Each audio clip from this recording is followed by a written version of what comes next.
Hello lovelies, welcome back to my channel. இன்றைக்கி பார்த்தீங்கன்னா பருப்பே இல்லாமல் ஒரு சாம்பார் ரெசிபியோடு வந்திருக்கேன். இது இட்லிக்கு ரொம்பவே நல்லாயிருக்கும்.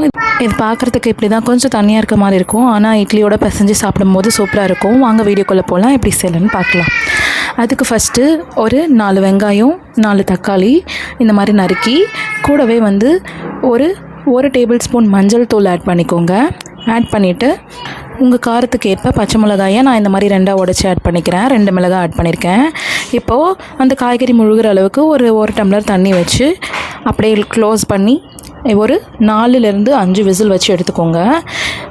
இப்போது விசில் போனதுக்கப்புறம் பார்த்தீங்கன்னா இப்போ ஒரு மேஷர் வச்சு நான் இப்போது இந்த மாதிரி அப்படியே நசுக்கி எடுத்துக்கிறேன். இந்த மாதிரி நல்லா மேஷ் பண்ணி விடுங்க, நல்லா கடைஞ்சி விடணும். மேஷ் பண்ணி விட்டால் இந்த மாதிரி கன்சிஸ்டன்சி கிடைக்கும். இப்போ இந்த டைமில் நம்ம இப்போ தாளிப்பு ரெடி பண்ணிக்கலாம். அதுக்கு பார்த்தீங்கன்னா ஒரு பாத்திரத்தை அடுப்பில் வச்சுட்டு காஞ்சதுக்கப்புறமா ஒரு 2 டேபிள் ஸ்பூன் எண்ணெய் ஆட் பண்ணிவிட்டு ஒரு 1/2 டேபிள் ஸ்பூன் கடுகு ஆட் பண்ணிக்கோங்க.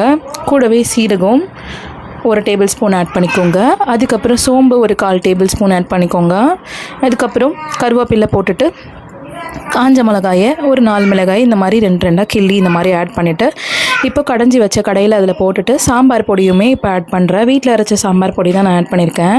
இப்போ நெக்ஸ்ட்டு பார்த்தீங்கன்னா இது கடலை மாவை ஒரு 2 டேபிள் ஸ்பூன் கடலை மாவு ஆட் பண்ணி இந்த மாதிரி லம்ஸ் இல்லாமல் ஃபுல்லாக கரைச்சி எடுத்துக்கணும்.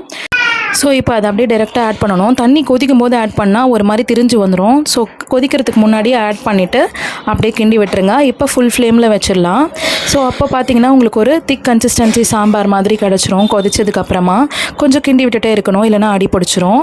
இந்த மாதிரி கிளறி விடுங்க. இப்போ தேவையான அளவு உப்பு ஆட் பண்ணிக்கோங்க. நான் ஏன் இப்போ உப்பு ஆட் பண்ணேன்னா முன்னாடியே ஆட் பண்ணால் காய்கறியோட கலர் மாறிடும், அதனால் லாஸ்ட் ஸ்டேஜில் ஆட் பண்ணிக்கிட்டு இப்போ கை நிறைய கொத்தமல்லியை போட்டுட்டு ஹாட்டாக இட்லிக்கு சர்வ் பண்ணி பாருங்கள். சூப்பராக இருக்கும். கண்டிப்பாக ட்ரை பண்ணி பார்த்துட்டு சொல்லுங்கள். வீடியோ பிடிச்சா லைக் பண்ணுங்கள், ஷேர் பண்ணுங்கள், சப்ஸ்கிரைப் பண்ணுங்கள். பாய்.